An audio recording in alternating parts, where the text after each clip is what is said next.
हर रोज एक नई कहानी देखने के लिए चैनल को सब्सक्राइब करें और बेल आइकन को दबाना ना भूलें। भीमनगर कहकर एक गांव में प्रमोद अपनी बीवी मिथिला के साथ रहा करता था। उन दोनों को एक छोटी बेटी भी थी जिसका नाम पीहू था। मिथिला रोजाना प्रमोद को कढ़ी चावल बनाकर देती थी और प्रमोद उस कढ़ी चावल को साइकिल पर रख के स्टेशन पर बेचने जाया करता। कढ़ी चावल स्वादिष्ट और गर्मा गर्म कढ़ी चावल 10 रुपए पर प्लेट। आइए आइए, कढ़ी चावल अपने दिन की शुरुआत को मजेदार बनाइए और ट्रेन की यात्रा को यादगार बनाइए। खाकर ये कढ़ी चावल को खाने के लिए ग्राहकों की लंबी कतार लग जाती और सभी को कढ़ी चावल बहुत ही स्वादिष्ट लगता। अरे वाह वाह, बहुत ही उम्दा बना है कढ़ी चावल। मुझे तो इससे खाकर मजा ही आ गया। हाँ प्रमोद भाई, इस कढ़ी चावल को खाकर तो मुझे मेरे बचपन के दिन याद आ गई। मेरी स्वर्गवासी दादी भी ऐसे ही कढ़ी चावल बनाती थी। धन्यवाद जी, धन्यवाद भाई साहब। दरअसल ये कढ़ी चावल मेरी बीवी बनाती है और गरम कंटेनर में रखकर मैं उन्हें यहाँ स्टेशन पर बेचने ले आता हूँ। इसलिए सारी मेहनत और आपकी तारीफों के काबिल वही है।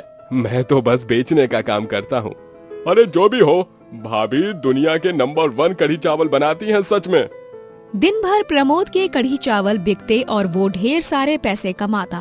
उसका सब कुछ अच्छा चल रहा होता है, लेकिन एक दिन गांव का एक चोर उसे दूर से ही एक पेड़ की डाली पर बैठकर दूरबीन से देखता है। उस चोर का नाम कल्लू होता है। अच्छा, ये गरीब कढ़ी चावल बेचने वाला असल में इतना भी गरीब नहीं है।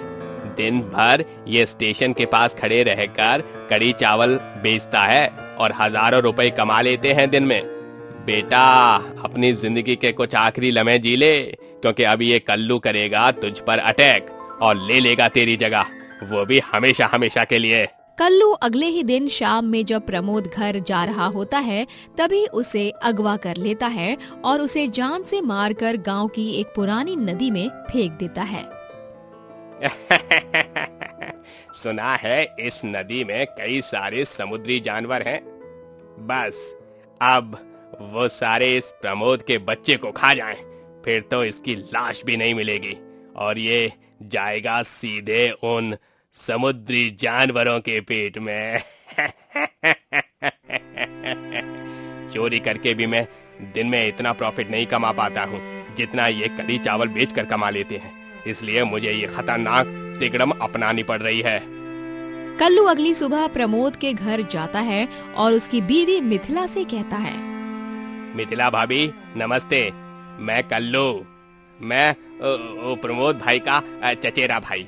वो दरअसल उन्हें किसी जरूरी काम से दूसरे गांव जाना पड़ा, इसलिए उन्होंने आपको संदेश देने बोला है कि वो जल्दी वापस आएंगे और तब तक कढ़ी चावल को जो बिजनेस है उसे मैं संभालूं, ऐसा भी कहा है उन्होंने। अच्छा, ऐसी बात है क्या? इन्हें कह रही थी फोन लेकर जाओ, लेकिन नहीं लेकर गए। अब मैं इनसे बात कैसे कर पाऊंगी? उन्होंने कहा कि उनकी चिंता मत करो, वो जल्द ही लौट आएंगे। चलिए चलिए, वक्त जाया मत कीजिए और कढ़ी चावल के डिब्बे दे दीजिए, जाकर बेचने हैं स्टेशन पर। हाँ, अंदर आओ ना, मैं अभी सारे डिब्बे पैक कर देती हूँ। क्रूर कल्लू कढ़ी चावल के बड़े बड़े डिब्बों को लेकर साइकिल पर रखता है और स्टेशन पर कढ़ी चावल बेचने निकल जाता है और दिन भर में वो बहुत सारे पैसे कमा लेता है। ग्राहक कल्लू से जब प्रमोद के बारे में पूछते हैं तभी, अरे भैया, प्रमोद भाई कहाँ चला गया और तुमने उसकी जगह कैसे ले ली? तुम उसके रिश्तेदार हो क्या? हाँ भाई साहब, मैं प्रमोद जी का चचेरा भाई हूँ कल्लू। उन्हें किसी जरूरी काम के कारण गांव से बाहर जाना पड़ा, इसलिए अगले कुछ दिनों तक मैं ही उनकी जगह पर कढ़ी चावल बेचूंगा। भाभी बनाकर देंगी और मैं बेचूंगा। अच्छा, अब समझ आया। वैसे तुम भी बहुत नेक और ईमानदार लगते हो, बिल्कुल अपने भाई प्रमोद की तरह। तुम्हें कहीं देखा देखा सा लग रहा है। तुम पड़ोस के गाँव रौनकपुर में रहते हो क्या? कल्लू असलियत में रौनकपुर में ही चोरी करता था और उस ग्राहक की ये बात सुनकर वो एक पल के लिए बहुत घबरा जाता है और उसके हाथ पांव और माथे से पसीना छूटने लगता है। फिर वो हिम्मत से बदले में जवाब देता है, नहीं भाई, तुम्हें कोई गलतफहमी हो गई होगी या फिर नजर का धोखा। मैं तो शहर में रहता हूँ, हाल ही में मैंने अपनी पढ़ाई पूरी की है। अच्छा, शायद तुम सही कह रहे हो, मुझे ही कोई गलतफहमी हो गई होगी। जैसे तैसे कल्लू यहाँ पर बच जाता है। फिर अगले दिन जब कल्लू मिथिला के पास कढ़ी चावल लेने जाता है, तभी मिथिला उसे कहती है, कल्लू भाई देखो, तुम्हें मैं पहले से ही बता देती हूँ कि हर 15 दिन में तुम मुझे जितने सारे पैसे कमाए हैं ना, उनका आधा हिस्सा दोगे। आधा तुम रख लेना, क्योंकि मेरे साथ साथ तुम्हारी भी दिन भर की मेहनत जा रही है ना, इसीलिए। ठीक है मिथिला भाभी, जैसे आप कहो। कल्लू कढ़ी चावल लेकर निकलते वक्त मन ही मन खुद से कहता है, मैं और सारे पैसे तुझे दे दूं? इतना बड़ा बेवकूफ नहीं हूँ मैं तो ये सारे पैसे अपने पास रखूंगा और 15 दिन में हजारों रुपए कमाकर भाग जाऊंगा और फिर ऐसे ही ऐश करूंगा। कल्लू जितने भी पैसे कमाता उन्हें अपने पास ही संभाल कर रखता। बेचारी मिथिला और पीहू दोनों ही इस आशा में रोज बैठकर इंतजार करते कि प्रमोद कब आएगा। माँ, पापा कब आएंगे? मुझे उनके साथ खेलना है। कितने दिन हो गए हैं, उन्होंने मुझे कोई कहानी भी नहीं सुनाई। पीहू बेटा, निराश मत हो। पापा किसी जरूरी काम से दूसरे गांव गए हैं, वो जल्द लौट आएंगे। और ना, मुझे पूरा यकीन है कि वो अपनी गुड़िया के लिए तोहफे और खाने के लिए मिठाइयाँ जरूर लाएंगे। सच्ची? हाँ मेरी प्यारी दुलारी बिटिया रानी, चल जाकर तेल की शीशी ले आ। बाल देख कैसे रस्सी की तरह हो गए हैं। आज तो तेरी जम के चंपी करूंगी और फिर कल सुबह के कड़ी चावल की तैयारी करूंगी। ओफो, ठीक है माँ, ये लो। मिथिला पीहू की चंपी करती है और उसे स्नेह देती है ताकि उसे पापा की कमी महसूस ना हो। वहीं एक शाम सूरज ढलने के बाद अंधेरे में कल्लू जब साइकिल से घर जा रहा होता है, तभी उसके रास्ते के बीच में प्रमोद आ जाता है, जो एकदम खूंखार तरीके से उसे घूर रहा होता है। प्रमोद को यूं अचानक देखकर कल्लू एकदम से डर जाता है और वो साइकिल से गिर पड़ता है। तुम जिंदा कैसे बच सकते हो? मैंने तो तुम्हें मार डाला था। नहीं, लगता है ये उस प्रमोद का भूत है। बचाओ! कल्लू इतना घबरा जाता है कि वो जमीन से उठ भी नहीं पाता है और लेटे लेटे ही वो पीछे की ओर खिसकने लगता है। प्रमोद उसके पास धीरे धीरे आने लगता है। कल्लू का कलेजा कांप उठता है। कल्लू जोर से चीखने चिल्लाने लगता है। तभी अचानक से वहाँ पर और एक आदमी आ जाता है। हूबहू प्रमोद जैसा ही वो दिखता है। दो प्रमोद को देखकर कल्लू पूरी तरह से डर जाता है और कांपने लगता है। नहीं, बचाओ, कोई है, भूत। कल्लू उठकर भागने लगता है कि तभी भागते भागते उसे पुलिस इंस्पेक्टर पकड़ लेते हैं और उसके हाथों में हथकड़ी पहना देते हैं। अब तेरा खेल खत्म, मूर्ख आदमी। रौनकपुर में चोरी करने के बाद अब तो इस गांव के गरीबों को भी लूटने आया है क्या? तभी वहाँ दोनों प्रमोद, मिथिला और पीहू भी आते हैं। ये विनोद है, मेरा जुड़वा भाई। उस दिन जब तूने मुझे जान से मारने के लिए छुरी से वार किया, तभी मैं मरा नहीं था। तूने मेरी सांसें चल रही हैं ये नहीं देखा और ये देखे बिना ही मुझे नदी में फेंक दिया। लेकिन किसे पता था कि बचपन से एक माहिर तैराक का खिलाड़ी उस दिन उस बुरी हालत में भी तैरकर उस गहरी नदी से बाहर निकल जाएगा। मैंने फिर षड्यंत्र रचने की ठानी और तुम्हें उसमें फंसाया, मेरे जुड़वा भाई के साथ मिलकर। इंस्पेक्टर साहब, इस दरिंदे को तो कड़ी से कड़ी सजा देना। पुलिस इंस्पेक्टर कल्लू को अपने साथ गिरफ्तार करके ले जाते हैं और फिर उस दिन के बाद से दोनों जुड़वा भाई एक दूसरे के साथ मिलकर कढ़ी चावल का बड़ा ढाबा खोलते हैं और खूब तरक्की करते हैं। गोकुलपुर कहकर एक गांव में अनुपम और उसकी बीवी देवयानी दोनों मियाँ बीवी रहा करते थे। उन दोनों को एक छोटा बेटा और बेटी थे, जिनके नाम मोनू और स्वीटी होते हैं। अनुपम गांव की नदी में नाव चलाता और यात्रियों और गांव वासियों को एक जगह से दूसरी जगह छोड़ता। अरे वाह वाह, कितना मधुर संगीत बज रहा है तुम्हारी टेप में। अनुपम बाबू, मजा ही आ गया आज तो। सुबह सुबह इतनी मधुर और सुहानी शुरुआत हुई है आज के दिन की। और तुम तो नाव को बहुत ही अच्छे से भी चला रहे हो। काफी सुरक्षित और सुकूनदायक महसूस हो रहा है। वरना कुछ नाविक तो इतनी बुरी तरह नाव चलाते हैं कि पूछो मत भाई साहब। शुक्रिया शुक्रिया। आप लोगों को मेरी नाव सवारी पसंद आई, सुनकर अच्छा लग रहा है। अनुपम की बीवी दिव्यानी घर बैठकर टिफिन सर्विस का साइड बिजनेस चलाती है। घर से ही खाना पकाती और उसे टिफिन में पैक करके अपने चंद ग्राहकों को देती और थोड़े बहुत पैसे कमा लेती, जिससे उनका घर खर्च निकल जाता। वहीं दिव्यानी के हाथ का बना खाना सभी को बहुत पसंद आता है।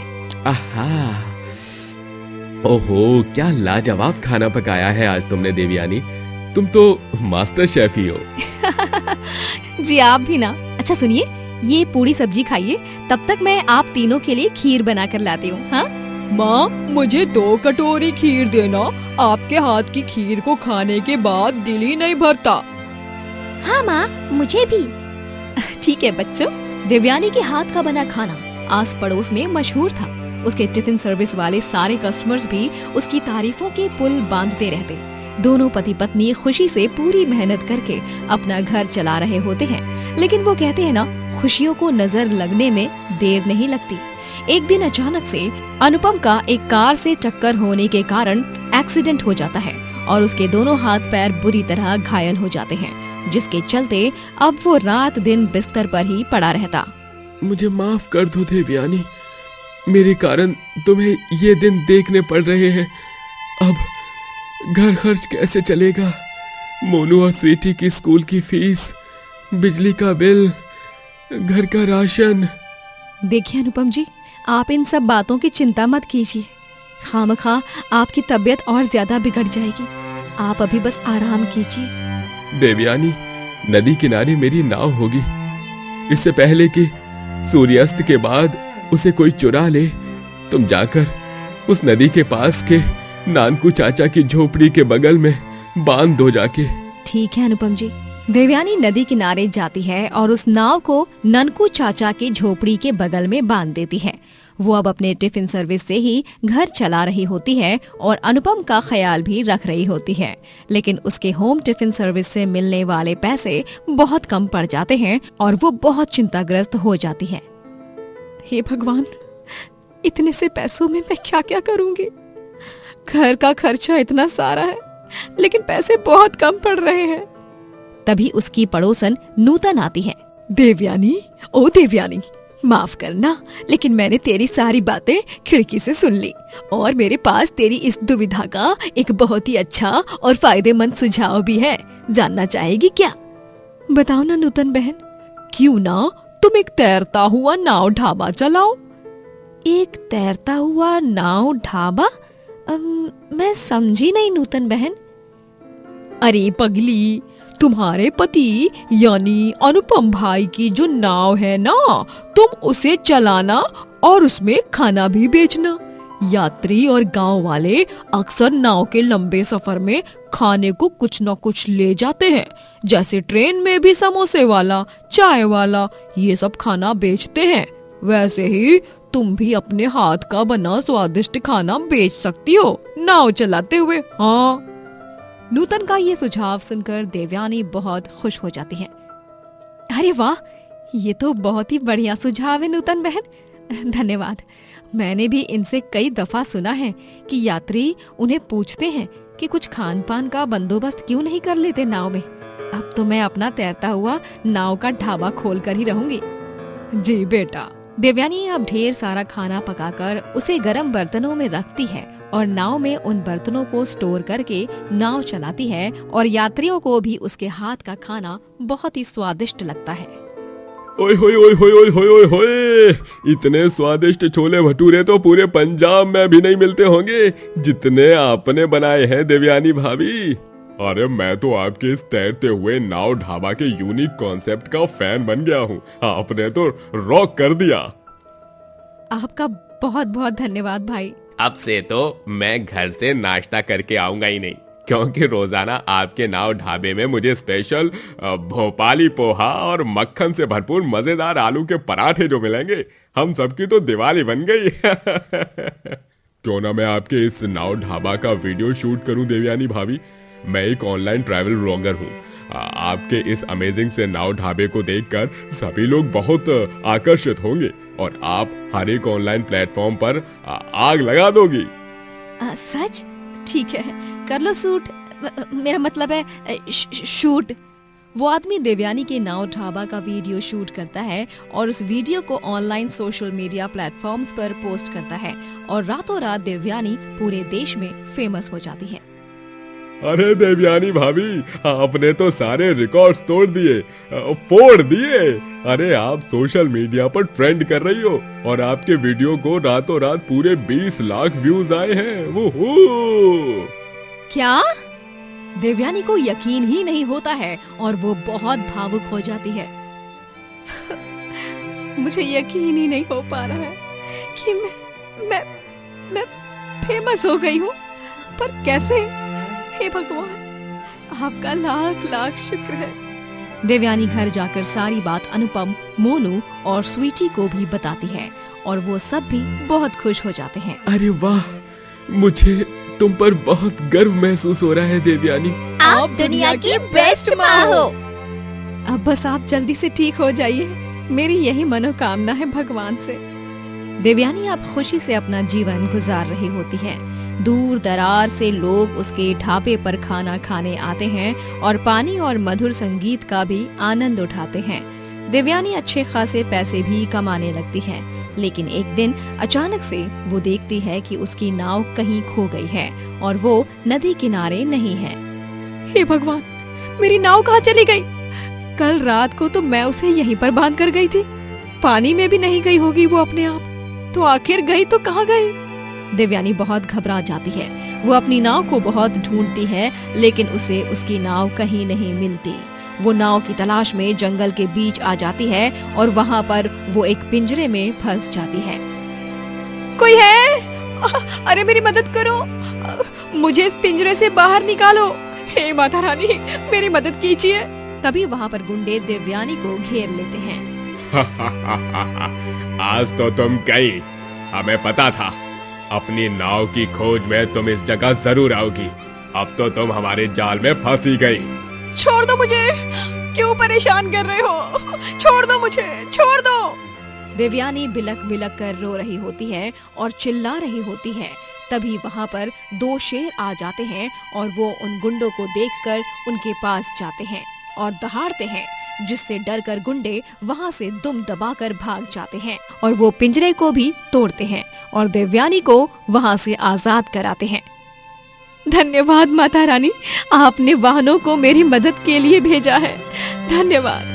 और इस तरह वो दोनों शेर देवयानी को कुछ नहीं करते और वहाँ से सही सलामत जाने देते हैं। देवयानी अपने तैरते हुए नाव ढाबा से खूब तरक्की करती है और पैसे कमाकर अपने परिवार को संभालती है। सास उर्मिला बहू रश्मि के कमरे के बाहर से गुजर रही होती है। तभी उसे रश्मि की आवाज सुनाई देती है। उर्मिला दरवाजे पर कान लगाकर सब सुनने लग जाती है। मैं तुमसे बहुत प्यार करती हूँ, तुम्हारे बिना तो मुझे सांस तक लेने नहीं आती। I love you. तुम ना होती तो मेरा क्या होता? हाय हाय, ये रश्मि बहू किससे ऐसे बातें कर रही है? कहीं मेरे बेटे निहार के अलावा इसका कहीं और तो चक्कर नहीं चल रहा? बाप रे बाप, इससे पहले कि कोई और तबाही हो, मुझे इस कलमुही का पर्दाफाश तो करके ही रहना होगा। रुको, अभी बताती हूँ इसे, रुको। उर्मिला जोर से दरवाजा खोलती है और गुस्से से रश्मि पर चिल्लाने जाती है कि तभी वो देखती है कि रश्मि तो आलू चाट खा रही है और आलू चाट खाते खाते उसे देखकर कह रही है, हाय, लाइफ का असली मजा तो तुम्हें खाने में है। तुम्हें पता है, जब तुम्हें मैं खाती हूँ ना, तो एक अलग सा सुकून, एक अलग सी राहत मिलती है। हाँ, यार, कोई इतना स्वादिष्ट कैसे हो सकता है? मन करता है तुम्हें खाती ही रह जाऊं, बस खाती ही रहूं और खाती ही रहूं। माय डियर आलू चाट। उर्मिला रश्मि के इस बर्ताव को देखकर हैरान और दंग रह जाती है और अपना सर पकड़ लेती है। हाय राम, इसका मतलब तू इस आलू चाट को देखकर ये सब कह रही थी? हाय हाय हाय हाय, मुझे तो हार्ट अटैक ही आने वाला था अभी, अगर कुछ और होता तो। ओफो मम्मी जी, इतनी जल्दी मत जाइए। भगवान करे आपकी लंबी उम्र हो और आपको किसी की भी नजर ना लगे। तू। वैसे मैं अभी आलू चाट खा रही हूँ, कोई भी काम हो तो कुछ देर बाद ऑर्डर दीजिएगा।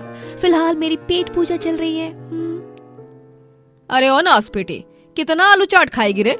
दिन रात सुबह शाम दिन के 8 पहर बस आलू चाट आलू चाट आलू चाट, हर 1 घंटे में आलू चाट। अरे दुनिया में और भी कितने सारे पदार्थ हैं, लेकिन नहीं, तेरी जान तो इस आलू चाट में ही अटकी है, करमजली कहेंगी। हाँ नहीं तो पागल। उर्मिला वहाँ से चली जाती है। दुनिया वालों को जितना भी भौंकना है भौंकने दो, लेकिन मैं तो आलू चाट मरते दम तक खाऊंगी। कभी नहीं छोड़ने वाली। मरने के बाद जब भूतनी बन जाऊंगी ना, तब भी नहीं छोड़ूंगी। रश्मि की हर 1 घंटे में आलू चाट खाने की आदत से उसके ससुराल में सास उर्मिला, ससुर नंद किशोर और पति निहार तीनों भी परेशान हो चुके थे। उर्मिला रश्मि की माँ बरखा को फोन लगाती है और कहती है, अरे समधन जी, ये आपकी बेटी दिन रात पानी की तरह आलू चाट गटकते रहती है। इसे क्या आलू चाट खाने की बीमारी है? शादी होकर पूरे 2 हफ्ते हो गए हैं, लेकिन अब तक इसकी आदत नहीं गई। बताइए माजरा क्या है? वो दरअसल उर्मिला जी, वो रश्मि को सिर्फ खाने में आलू चाट ही पसंद है। वो कुछ नहीं खाती, इसीलिए रश्मि के पापा उसके लिए बोरी भरकर आलू लाते थे हर हफ्ते। हाँ, वो आदत से है उसके, भूख से और आलू चाट को खाने के पागलपन, इन सब से वो मजबूर है। हाँ। वाह जी वाह, बहुत अच्छी आफत बांध दी है आपने हमारे गले। अरे रिश्ता जोड़ना था, वो भी ऐसे राज छिपा कर है। ये भी कोई आपसे सीखे। रखिए फोन। हाँ नहीं तो। रश्मि की आलू चाट की जो आदत है वो लगातार बढ़ती जा रही थी, रुकने का नाम ही नहीं ले रही थी। रश्मि रात में सोते समय निहार को बहुत परेशान करती है। आलू चाट, तुम मेरी जान हो, आलू चाट। निहार को रश्मि बहुत ज्यादा परेशान करती है। दिन भर आलू चाट खाने की आदत की वजह से घर में रात का माहौल बहुत ज्यादा बदबूदार हो जाता है, बल्कि ऐसा एक बार नहीं, पूरी रात होता है। इस वजह से निहार अपना तकिया और कंबल उठाकर जोर से चिल्लाता है। रश्मि, दिन भर दबाकर आलू चाट ठूसती हो और रात में एसिडिटी होने पर यूं खर्राटों की जगह पाद मारती हो। अरे मुझे सांस लेने में तक दिक्कत हो रही है, ऊपर से आलू चाट बस वही बोले जा रही हो। अपना आलू चाट खाना खत्म कर दो, वरना कहीं हमारा रिश्ता ही खत्म ना हो जाए। ओ हेलो, तुम्हें ये रिश्ता खत्म करना हो तो कर लो, तलाक लेना है तो ले लो, लेकिन मैं आलू चाट को तलाक कभी नहीं दूंगी। मैं उससे प्यार करती हूँ और हमेशा करती रहूंगी। तुम ना पागल हो गई हो। मैं जा रहा हूँ बाहर सोफे पर सोने, वरना यहाँ इस पाद से भरे कमरे में तो मैं घुट घुट कर ही मर जाऊंगा। हाँ तो जाओ, तुम्हारे पैरों को किसने बेड़ियों से बांधा हुआ है? हाँ नहीं तो। अब इतनी रात को उठी गई हो तो 1 प्लेट आलू चाट खा ही लेती हूँ। हे भगवान, क्या होगा इस औरत का। रश्मि आधी रात को भी रसोई की लाइट्स ऑन करके आलू चाट खाती है और फिर 1 प्लेट बोलकर ऐसे ही 2-2 प्लेट आलू चाट गटक लेती है और रसोई में ही सो जाती है। अब रश्मि के आलू चाट खाने से घर में आलू खत्म होने लगे थे और रोज के सारे पैसे तो रश्मि बस आलू लाने में ही बर्बाद कर रही थी। इसीलिए उर्मिला भड़क जाती है और कहती है, ओ कुलक्षणी, आलू चाट की दीवानी, अरे अपने आलू चाट खाने पर जरा सा तो पूर्ण विराम लगा। हाँ नहीं तो। बस ये तय हो गया है रश्मि बहू, आज के बाद अगर इस घर में आलू चाट बना तो हमसे बुरा और कोई नहीं होगा, याद रखना। रश्मि गुस्सा हो जाती है और बाहर चली जाती है और बाहर जाकर आलू चाट खाने लगती है। रश्मि इतने सारे आलू चाट खा जाती है कि आलू चाट बनाने वाले काका थक जाते हैं। अरे मैडम, सारा सामान खत्म हो गया, मेरी पूरी बैटरी भी डाउन हो गई है, लेकिन आप आलू चाट खाते खाते अब तक नहीं रुकी, न थमी। ओ काका, आप अपना काम करो ना। अच्छा ये बताओ कि यहाँ आसपास कोई और आलू चाट की दुकान है क्या? नहीं मैडम, मैं अकेले ही बेचता हूँ यहाँ पर, और अब मैं घर जा रहा हूँ, अब कल आऊंगा। आलू चाट बनाने वाले काका अपना सामान उठाकर भागने लगते हैं। अरे ओ पगलेट काका, मैं कोई भूतनी या डायन हूँ क्या? हाँ नहीं तो, जो मुझसे दूर भाग रहे हो, बेवकूफ कहीं के। यार, अभी आलू चाट कहाँ पर जाकर खाऊं मैं? रश्मि बहुत ज्यादा चिंता में पड़ जाती है और फिर उसके खुराफाती दिमाग में एक सॉलिड सा आइडिया आता है और वो अपनी पड़ोसन प्रीति के पास जाकर रोने का नाटक करने लगती है। क्या बताऊं यार मैं तुम्हें, प्रीति, मेरे तो ससुराल वालों ने मुझे घर से बेघर ही कर दिया है। बस एक कांच का बर्तन ही तोड़ा था, उसी वजह से बहुत जोरों की भूख लगी है। कुछ खाने को मिल सकता है क्या तुम्हारे यहाँ? हाँ रश्मि, क्यों नहीं, तुम तो मेरी बहन की तरह ही हो। रुको, मैंने आज भिंडी की सब्जी बनाई है और पुलाव भी बनाया है, अभी परोसती हूँ तुम्हें। रश्मि अपनी हरकतों से बाज नहीं आती और फिर उसके जन्मदिन पर उसकी तबीयत बहुत ज्यादा खराब हो जाती है और उसे लगातार लूज मोशंस होने लगते हैं। डॉक्टर आते हैं और रश्मि का चेकअप करके कहते हैं, रश्मि जी, अब आपको आलू चाट खाने पर हमेशा हमेशा के लिए लॉकडाउन लगाना ही होगा, वरना ये सब आपको बहुत महंगा पड़ सकता है। अभी तो आपने बस ट्रेलर महसूस किया है, इसकी पूरी पिक्चर तो और भी खतरनाक और घातक है। नहीं डॉक्टर जी, आज मेरा जन्मदिन है। आज के दिन मुझे सबकी अटेंशन मिलती है और आज के दिन मेरी टाई फिश हो गई। मैं कान पकड़ती हूँ, आज के बाद मैं कभी भी आलू चाट नहीं खाऊंगी और ना ही आलू की तरफ देखूंगी भी। मुझे माफ कर दीजिएगा आप सब, मेरी वजह से आप सबको बहुत परेशानी हुई। चलो देर आए दुरुस्त आए, आखिरकार तेरी अकल ठिकाने तो आई। डॉक्टर से सही तरह का ट्रीटमेंट लेकर रश्मि की तबीयत ठीक हो जाती है और वो आलू चाट खाना छोड़ देती है। चंद्रपुर में 14 साल का राजू अपनी विधवा माँ इंदु संग रहता था। अपने पति के जाने के बाद इंदु ही अपने बेटे राजू को संभालती है और घर घर जाकर चूल्हा चौका करके अपना और राजू का पेट भरती है। एक दिन गांव में मेला होता है और राजू अपनी माँ इंदु के साथ उस मेले में जाता है। मामा, वो देखो, वो झूला कितना शानदार है ना। चलो ना, पहले बुढ़िया के बाल खाते हैं। चलो ना माँ, चलो ना। हाँ राजू बेटा चलो, तुम मानोगे थोड़ी ना। इंदु और राजू बुढ़िया के बाल खाते हैं और तभी अचानक से मेले में खिलौने के स्टॉल में आग लग जाती है, जो बुरी तरह मेले के चारों तरफ से फैलने लगती है और पूरा मेला धू धू कर जलने लगता है। सभी गांव वाले अपनी जान बचाते हुए यहाँ से वहाँ भागने लगते हैं। बचाओ बचाओ, आग आग! हर तरफ घनघोर धुआं फैल जाता है और उस धुएं में राजू और इंदु दोनों माँ बेटे एक दूसरे से अलग हो जाते हैं। राजू राजू राजू बेटा कहाँ चला गया राजू? वहीं दूसरी ओर राजू भी इंदु को ढूंढते हुए चिल्लाते रहता है, माँ माँ माँ, कहाँ चली गई आप माँ? हर तरफ से धक्का मुक्की होने लगती है और राजू उस भीड़ में गिर जाता है और लोग राजू के बदन पर सर पैर रख कर भागते हैं, जिससे उसे बहुत चोट आती है और वो दर्द से कराहने लगता है। उस भीड़ में पुलिस सभी लोगों को बचाने लगती है और राजू भी हिम्मत करके उठता है और आगे भागने लगता है। फिर फायर ब्रिगेड की गाड़ियां आती हैं। राजू भागते भागते किसी दूसरे गांव में चला जाता है और वहां पर वो बेहोश हो जाता है। अगली सुबह जब उसकी आंख खुलती है तब वो अपने आप को कचरे में पाता है। उसके पास सिर्फ कचरा कचरा, कूड़ा ही कूड़ा फैला होता है।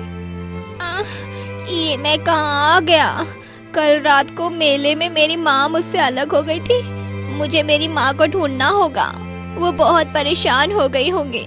माँ माँ, आपका बेटा, आपका राजू आ रहा है आपके पास माँ। राजू अपनी माँ इंदु को ढूंढने के लिए फिर से मेले की जगह पर जाता है। पूरा गांव भटकता रहता है लेकिन उसे उसकी माँ कहीं नहीं मिलती। वो आस पड़ोस के गांव वालों को भी अपनी माँ के बारे में पूछता है, फिर भी उसे उसकी माँ नहीं मिलती। अरे बेटा, तेरी माँ उस मेले में जल गई होगी, आधे गांव वाले उस मेले में मर गए, भूल जा तू अपनी माँ को अब। हाँ राजू, जिंदा लोगों को पुलिस ने एम्बुलेंस में डाला था। अगर तेरी माँ जिंदा बचती तो वो भी तेरी तरह तुझे पूरे गांव में ढूंढती। भूल जा बेटा, अब तेरी माँ तेरे पास कभी नहीं आएगी। झूठ झूठ है ये सब, मेरी माँ को कुछ नहीं हुआ है, वो जिंदा होंगी। देखना आप सब, मैं अपनी माँ को ढूंढ कर ही रहूंगा, चाहे कुछ भी हो जाए। राजू अपनी माँ को ढूंढने की तलाश शुरू करता है। बेचारा अब बेघर हो चुका था। माँ के बिना वो सड़क पर ही रहने लगा। उसे भूख लगती तो वो किसी ढाबे के बाहर देर तक खड़ा होता। ये ढाबे वाले काका मुझे खाना जरूर देंगे, मुझे भूख लगी है। अभी इनके ढाबे के बंद होने का समय भी हो गया है, यहाँ पर रुकता हूँ। ढाबे वाला अपने ढाबे को बंद करने के लिए बाहर आता है। तभी राजू उसके पास जाता है और विनती करता है, ढाबे वाले काका, मुझे बहुत जोरों की भूख लगी है, आज का बचा हुआ खाना दे दो ना, बहुत मेहरबानी होगी आपकी। अरे ओ बुड़बक, चल उठ यहाँ से। पता नहीं कहाँ कहाँ से आ जाते हैं मुंह उठाकर। कुत्ते बिल्लियों को खाना डाल दूंगा, उसमें से ही खा लियो जो खाना है। ढाबे वाला राजू पर गुस्से से चिल्लाता है और उसे अपने ढाबे से दूर भगाता है। ढाबे वाला कुत्तों को खाना डालता है और राजू उसी खाने में से रोटी निकालने की कोशिश करता है। तभी कुत्ते उस पर भौंकने लगते हैं और राजू उनसे डर जाता है और भागने लगता है। वो सभी कुत्ते भी उसके पीछे पीछे तेजी से भागने लगते हैं। नहीं, कोई बचाओ मुझे इन जंगली कुत्तों से। आ! राजू तेज रफ्तार से भागते भागते एक पेड़ की डाली पर चढ़ जाता है और कुत्ते उस पर चढ़ नहीं पाते। वो कुछ देर तक भौंकते हैं और फिर वहां से चले जाते हैं। जान बची लाखों पाए, लेकिन मेरा खाना अब मैं क्या खाऊं? मुझे बहुत भूख लगी है, बहुत कमजोरी भी महसूस हो रही है। माँ, आप कहाँ चली गई हो? मुझे आपके हाथ का दाल चावल बहुत याद आ रहे हैं। राजू को बहुत भूख लगी थी और वो पेड़ के फल को तोड़कर ही खा लेता है, लेकिन फल खराब होने के कारण उसकी तबीयत बिगड़ जाती है और वो रात में ठंड में कांपने लगता है। रोजाना वो अपनी माँ को ढूंढने के लिए जाता और निराश होकर रात में फुटपाथ पर सो जाता। वो हर जगह जाकर लोगों से खाना मांगता, लेकिन कोई भी उसे खाना नहीं देता। सब उसे मार कर भगा देते। वो अब कचरे में से खाना ढूंढने लगता है। मुझे कहीं पर भी खाना नहीं मिल रहा है, ना ही मेरी माँ मिल रही है। ये क्या हो गया है भगवान जी? दिन ब दिन यही चलता रहा तो मेरी तबीयत बहुत बिगड़ जाएगी और मैं जिंदा नहीं बचूंगा। और वही होने लगता है। राजू को खाना ना मिलने के कारण उसकी तबीयत दिन ब दिन बहुत खराब होने लगती है। वो पहले से भी ज्यादा पतला हो चुका था। उसकी आंखें लाल हो गई थी और उसके बदन की हड्डियां साफ साफ दिखने लगी थी। एक दिन वो यूं ही रास्ते से गुजर रहा होता है, तभी वो देखता है कि एक बेबी प्रैम रोड के बीच से चला जा रहा है और उसमें एक नन्हा बच्चा है जो रो रहा है और सामने से एक ट्रक भी आ रहा होता है। नहीं, ये प्रैम तो रास्ते के बीचों बीच से है। अरे, इसमें नन्हा बाबू भी है। ट्रक उस प्रैम को ठोके उससे पहले राजू तेजी से रास्ते के बीच दौड़ते दौड़ते आता है और उस प्रैम को आगे ढकेलते हुए रोड के कोने में लाता है। इस तरह राजू उस बच्चे को बचाता है। उस बच्चे के अमीर माँ बाप वहाँ रोते हुए आते हैं। धन्यवाद बेटा, तुम्हारा बहुत बहुत धन्यवाद।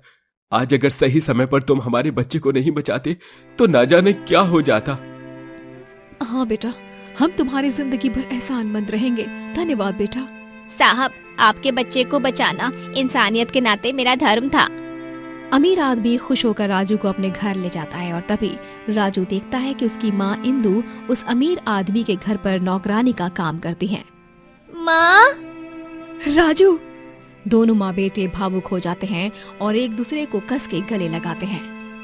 ओह, तो इंदु, तुम्हारा बच्चा जो खो गया था वो यही लड़का है? हाँ सेठ जी। इंदु, आज तुम्हारे बच्चे ने हमारे बच्चे की जान बचाई है। बहुत होनहार और बहादुर है तुम्हारा बेटा। अमीर आदमी राजू को एक संदूक भरकर सोना चांदी और पैसा देता है। ये रख लो बेटा, ये मेरी तरफ से तुम्हारे लिए उपहार। और इस तरह दोनों माँ बेटे का मिलन हो जाता है और राजू उन पैसों से एक बड़ा बंगला बनवाता है और कड़ी मेहनत करके एक बड़ा आदमी बनता है और अपनी माँ इंदु के नाम से गरीबों के लिए स्कूल और आश्रम खोलता है और उन्हें मुफ्त में खाना भी देता है। गौरी अपनी सास सुषमा के साथ रहा करती थी। सुषमा और गौरी दोनों के पति उन दोनों पर खूब अत्याचार करते और उन्हें दबाव में रखते। एक शाम जब दोनों बाजार से देर घर आते हैं, तभी ससुर जगदीश और गौरी का पति संभव गुस्से से चिल्ला पड़ते हैं। ये सब क्या है गौरी? टाइम देखा है तुम दोनों ने? अब तक घर पर कुछ पकाया नहीं है। कितनी बार कहा है बाहर इतना घुमा मत करो, लेकिन नहीं, तुम दोनों को तो हीरोइन की तरह सैर सपाटा करना होता है ना। वो हम दोनों मेरी सहेली से मिलने गए थे। उसकी तबीयत बहुत खराब है ना, इसीलिए माफी चाहती हूँ मैं। जगदीश जी, हमें लगा कि आप दोनों को आते आते देर हो जाएगी। अरे क्या माफी चाहती हो? आइंदा से अगर तुम घर से बाहर सब्जी लाने के अलावा कहीं और गई तो देखना, मुंह से नहीं मार से जवाब दूंगा फिर मैं। समझ गई तुम? जी जी जी। लेकिन पापा जी, आप इतनी पाबंदी नहीं लगा सकते हमारे आने जाने में। आदमी घूम सकते हैं बिना किसी डर और दबाव के, लेकिन औरतें ही क्यों सहे? तभी संभव गौरी का हाथ मरोड़ता है और गुस्से से उससे कहता है, गौरी, तुम ना अपनी जुबान को थोड़ा सा लगाम दो, वरना जो तुम नहीं चाहती मैं वो कर दूंगा। संभव, छोड़ो मुझे। बेचारी गौरी और सुषमा दोनों सास बहू किसी से कुछ कह नहीं पाती और अपने पतियों से रोज ताने और गालियां सुनती ही रहती। एक दिन जब सुषमा गलती से जगदीश की शर्ट को इस्त्री करते करते उस गरम इस्त्री को शर्ट पर रखकर रसोई में गैस बंद करने जाती है, उतने में शर्ट जल जाती है और उसमें छेद पड़ जाता है। तभी जगदीश गुस्से से आग बबूला हो जाता है। सुषमा, ये तुमने क्या कर दिया? मेरा इतना महंगा शर्ट था, ये तुमने इसे जला दिया। ये तुमने अच्छा नहीं किया। माफ कीजिए जगदीश जी, वो मैं क्या सुषमा? रुको, तुम्हें अभी सबक सिखाता हूँ। जगदीश उसी गरम इस्त्री से सुषमा के हाथ पर चटका देता है और बेचारी सुषमा के हाथ जल जाते हैं। गौरी सुषमा को देखकर उसे बचाने आती है। तभी गौरी सुषमा को बचाने ही जा रही थी कि तभी संभव आकर गौरी को कान के नीचे एक जोरदार थप्पड़ लगाता है। संभव, पापा जी माँ जी को इतना दर्द दे रहे हैं और तुम मुझे ही मार रहे हो। तुम्हें मैंने कितनी बार कहा है कि पापा के मामले में दखल अंदाजी मत दिया करो। जाओ यहाँ से। संभव गौरी को एक कमरे में धक्का मार देता है और बाहर से लॉक कर देता है। गौरी अंदर से चिल्लाती रहती है, रोती रहती है। दरवाजा खोलो संभव, संभव, प्लीज संभव, माँ जी की तबीयत खराब हो जाएगी, उनका हाथ संभव। लेकिन संभव नहीं सुनता।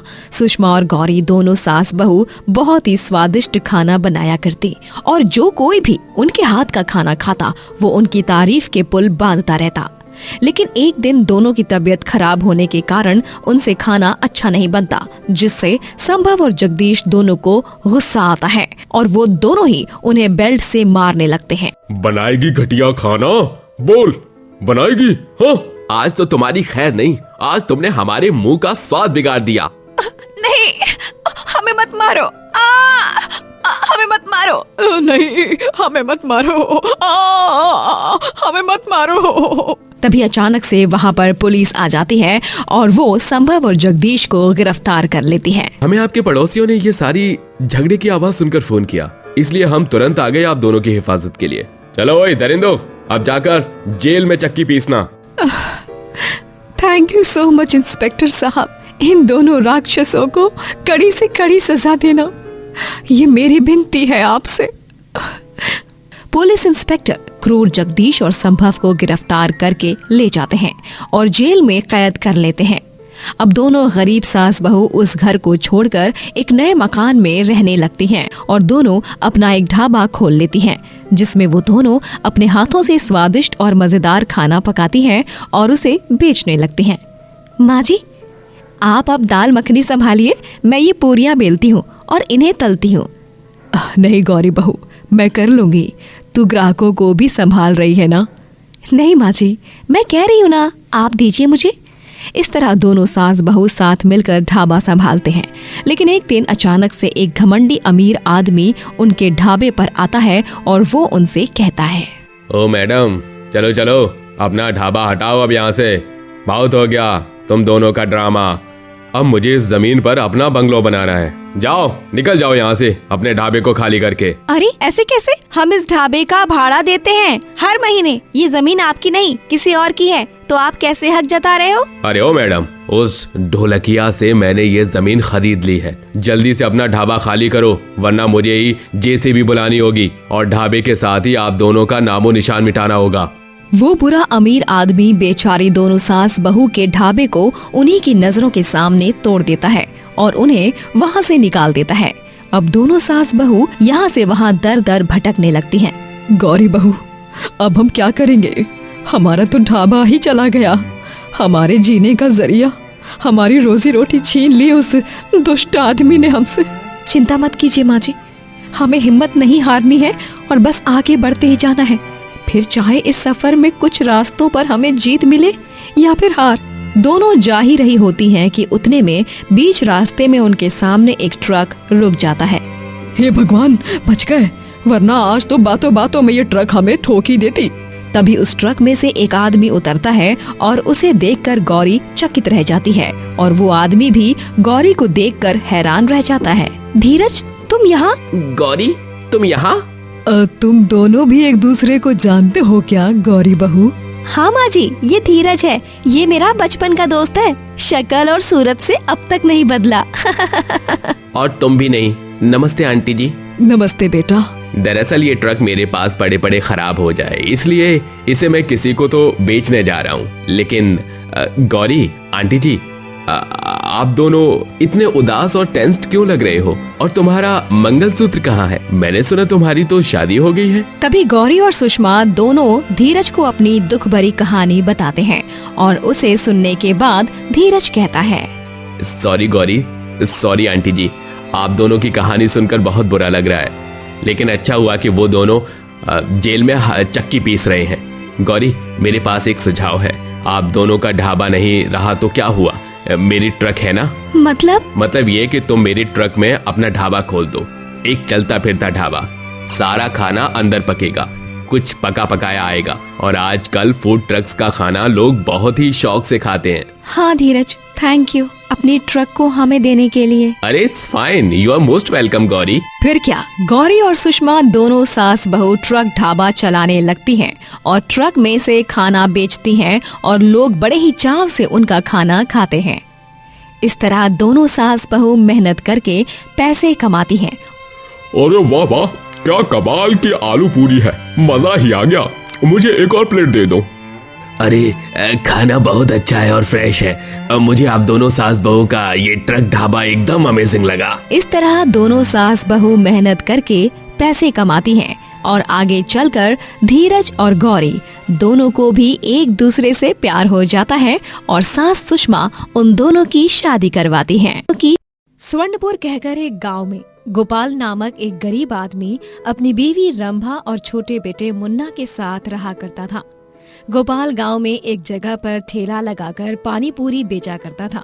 उसके हाथ की बनी पानी पूरी का पूरा गांव दीवाना था और सभी उसे खाकर गोपाल की तारीफों के पुल बांधते हैं। वाह वाह वाह, थोड़ी तीखी थोड़ी मीठी, क्या लाजवाब पानी पूरी बनाते हो गोपाल भाई तुम तो। हम तो तुम्हारे बिग फैन हो गए हैं भाई। अरे वाकई माँ, बहुत ही स्वादिष्ट पानी पूरी लागत है। ई का खाकर तो दिल गार्डन गार्डन हुई गवा। धन्यवाद। ये लीजिए और लीजिए। ये लो भाई, और थोड़ा सा तीखा पानी लो, चटपटा स्वाद आएगा खाने में। गोपाल अपनी पानी पूरी ठेले से अच्छे खासे पैसे कमा लेता था और सभी को उसकी ही पानी पूरी पसंद थी। गांव में बहुत ही कम ठेले थे। गोपाल तो अपनी शादी की सालगिरह पर बीवी रंभा के लिए एक सोने का हार भी बना लाता है। रंभा, सालगिरह मुबारक हो। ये लो, ये हार मैंने तुम्हारे लिए लिया है। जी, ये सोने का हार लाने की क्या जरूरत थी? ये कितना महंगा होगा। आप ये सब क्यों करते हो जी? दिन रात की मेहनत के पैसे यूं फिजूल के खर्चों में। हाँ, आज के दिन तो मत चिल्लाओ ना मुझ पर हिटलर की तरह। माना कि ये हार महंगा है, लेकिन तुम्हारे चेहरे की मुस्कान से ज्यादा नहीं है। लो, इसे खुशी खुशी स्वीकार करो। आप भी ना मुन्ना के पापा, सालगिरह मुबारक हो आपको भी। आप ही पहनाइए अब। गोपाल रंभा के गले में वो सोने का हार पहनाता है और उसे उसकी पसंद की आलू जलेबी भी खिलाता है और इस तरह दोनों पति पत्नी अपनी सालगिरह मनाते हैं। सब अच्छा चल रहा होता है। गोपाल मुन्ना को गांव के सबसे अच्छे स्कूल में पढ़ाने भी भेजता है। लेकिन अचानक से एक दिन सरपंच के आदमी गोपाल की पानी पूरी ठेले पर आते हैं और गुस्से से डंडा दिखाकर उसे धमकाते हैं। ओए छचूंदर, तुझे इस गांव के कानून कायदा पता नहीं है क्या? ये सरेआम खुले मोहल्ले, गली, चौक, चौराहे या नुक्कड़ पर ठेला लगाकर फ्री फंड में अपनी जेब भरना सख्त मना है हमारे गांव में। कहीं और तुझे दिख रहे हैं क्या पानी पूरी के ठेले? अरे सरपंच जी की बात को टालेगा तो सजा तो मिलेगी। भाइयों, इसके इस ठेले को तोड़ फोड़ के तहस नहस कर दो। अरे नहीं नहीं नहीं नहीं, मैं आप लोगों से विनती करता हूँ, ऐसा मत कीजिए, ऐसा मत कीजिए। ये मेरे पेट का सवाल है, मेरी रोजी रोटी है ये ठेला। भगवान के लिए मेरे ठेले को मत तोड़िए, मुझे यहाँ पर पानी पूरी बेचने दीजिए। गांव वाले बड़े ही चाव से खाते हैं मेरी पानी पूरी। हम तेरी बातों में नहीं आएंगे, तेरे ठेले का काम तो तमाम होकर ही रहेगा। सरपंच के आदमी गोपाल का पानी पूरी ठेला तोड़ फोड़ देते हैं और उससे मोटी रकम का फाइन भी लेते हैं। अब बेचारे गोपाल के सारे पैसे खत्म हो जाते हैं और वो बुरी तरह कंगाल हो जाता है। नहीं, ना जाने क्या करेंगे अब हम। रंभा, अब कुछ दिनों के लिए हमें मंदिर से जो भिखारियों के लिए खाना मिलता है उसे ही खाना होगा। मेरे पास के सारे पैसे खत्म हो चुके हैं। मुन्ना के पापा, मैंने हमारी पड़ोसन मिथिला से बात की है। उसका पति जिस मिल में काम करता है ना, उसी में शायद कुछ और कर्मचारियों की जरूरत है। हो सकता है कि आपको भी वहाँ नौकरी लग जाए। ठीक है रंभा। गोपाल को उस मिल में पड़ोसन मिथिला की पहचान से काम मिल जाता है। वो अब उस मिल में काम करने लगता है और वो अब फिर से पैसे कमाने लगता है। रंभा भी घर बैठकर अचार और पापड़ बनाती और उन्हीं को बेचती रहती, जिससे घर खर्च के थोड़े बहुत पैसे निकल जाते। पापा, मेरा जन्मदिन आ रहा है, आप मुझे तोहफा दोगे ना? और माँ, आप मेरे लिए केक लाओगी ना? हाँ मुन्ना बेटा, तुम्हारे जन्मदिन को अब और 1 महीना बचा है। चिंता मत करो, हम तुम्हारा इस साल का जन्मदिन बहुत अच्छे से मनाएंगे। हाँ मुन्ना, तब तक तू अपनी पढ़ाई पर ध्यान दे। अगले हफ्ते तेरी परीक्षा है ना?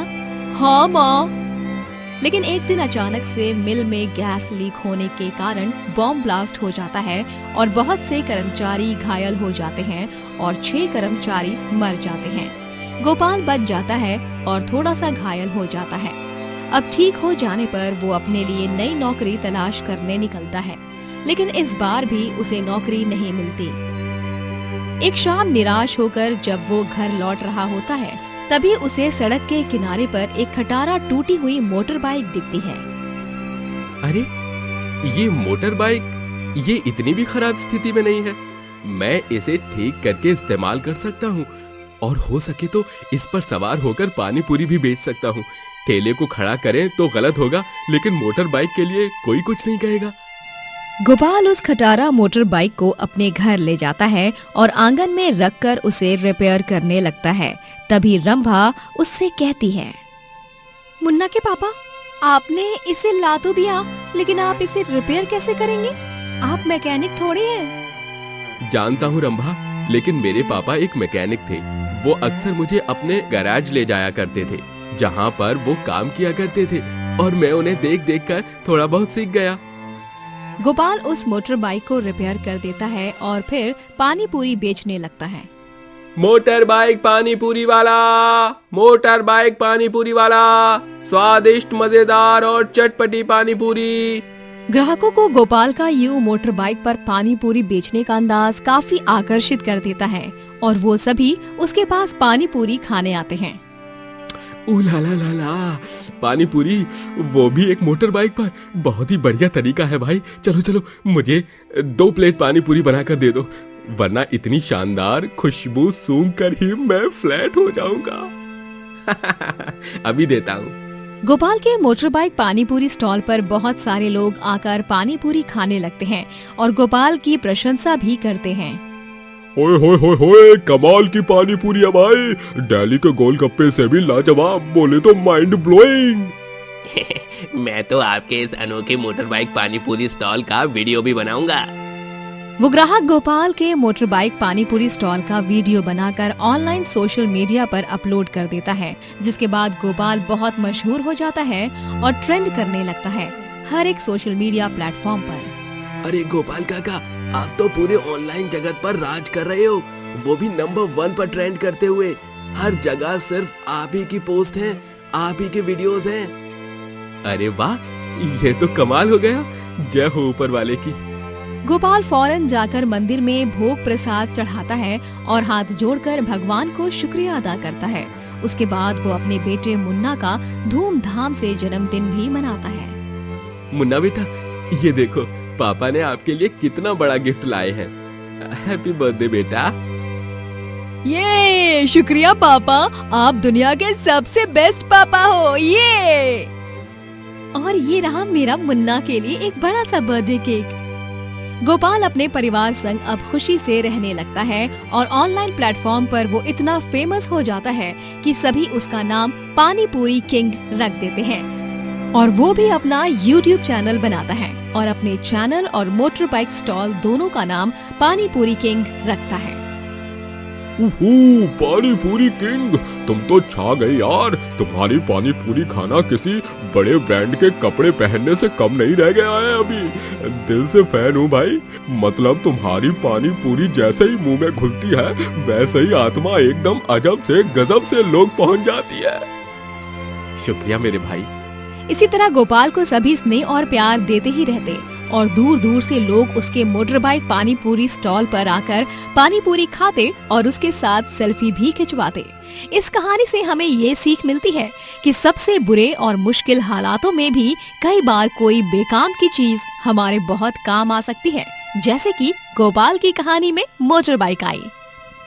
दोस्तों, अगर आपको ये कहानी पसंद आई तो लाइक करें, शेयर करें और कमेंट करके बताएं कि कहानी में आपको सबसे अच्छा क्या लगा।